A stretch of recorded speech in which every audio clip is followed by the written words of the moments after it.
कई लोग सवाल की जगह भाषण देने लगते हैं, उससे आज बचना है।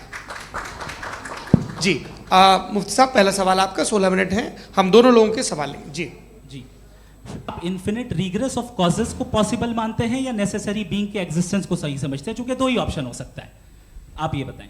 देखिए, आपको मैं ईमानदारी से बात करूं, एक तो मैं कॉन्टीजेंसी वर्ड ठीक से समझता नहीं, और इस वक्त भी जो आपने अंग्रेजी के अल्फाज इस्तेमाल किए वो ज़रा थोड़े से मुझे डिफ़िकल्ट और कॉम्प्लिकेटेड लगे, तो आप ज़रा सिंपल ज़बान में सवाल कर सकते हैं? बिल्कुल कर सकता हूँ जी।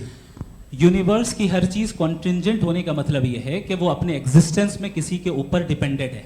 जो भी चीज डिपेंडेंट होगी वो चीज इंडिपेंडेंट नहीं हो सकती, तो उसका कोई ना कोई कॉज होगा।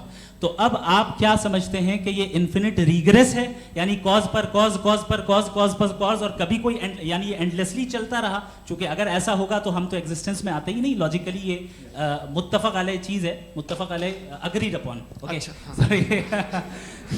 इस पे हमने एग्री किया था कि मुश्किल शब्द आएगा तो अर्थ बताना पड़ेगा। तो इन्फिनिट रिग्रेस तो पॉसिबल नहीं है, तो कहीं ना कहीं आपको रुकना पड़ेगा ऐसे नेसेसरी बीइंग पर। नहीं, कोई ज़रूरत नहीं रुकने की। किसने कहा आप रुकना पड़ेगा?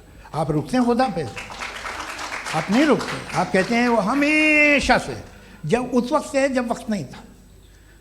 आप कहाँ रुकते हैं कि अब हुआ था वो?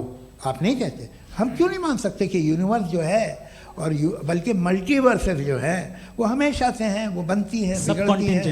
एक हमारे यहाँ एक चीज़ है ब्लैक होल, वो समेट लेता है वापस, फिर ब्लास्ट होता है, फिर फैल जाता है।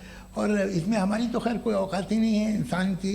एक छोटे से ज़र्रे पे हम 50-60 साल की उम्र रखते हैं, जो करोड़ों अरबों साल की कायनात है उसमें, और पैदा भी नहायत ही बेहुदा वजह से हुए थे।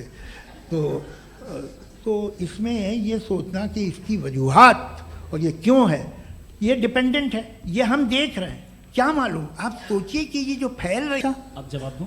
हाँ दीजिए। मैं वही इसीलिए आप की तरफ आता। सबसे पहले आपने रेवलेशन और स्क्रिप्चर्स की बात की, इस पे मैं बात कर सकता हूं लेकिन आज नहीं करूंगा क्योंकि वक्त कम है। कभी और इस पे डिस्कस करेंगे, मैं तैयार हूं उस पे भी बात करने के लिए। ये अभी से राउंड 2 की भूमिका तय हो रही है। Does God exist round 2? चूंकि आज गॉड के एग्जिस्टेंस पे बात है तो मैं उसी के रिलेटेड जो है आपके सवालात को एंटरटेन भी करूंगा और मैं भी पूछूंगा। आपने कहा कि आपने साबित ही नहीं किया, जबकि आर्ग्यूमेंट ऑफ कॉन्टिंजेंसी बुनियादी आर्ग्यूमेंट है। आप मुझे कॉन्टिंजेंसी का मतलब बताइए, आपका मतलब क्या? कॉन्टिंजेंसी कॉन्टिंजेंसी का मतलब यह हुआ कि हर वो वजूद जो किसी भी चीज का पाबंद है, हर वो वजूद या हर वो चीज जो अपने एग्जिस्टेंस में किसी भी चीज के पाबंद है और उससे बाउंड है, उसको उसकी ज़रूरत है, उस पर डिपेंड करती है, तो जाहिर सी बात है कि उसका कोई ना कोई कॉज होता है। ये तो अक्ल की बात है।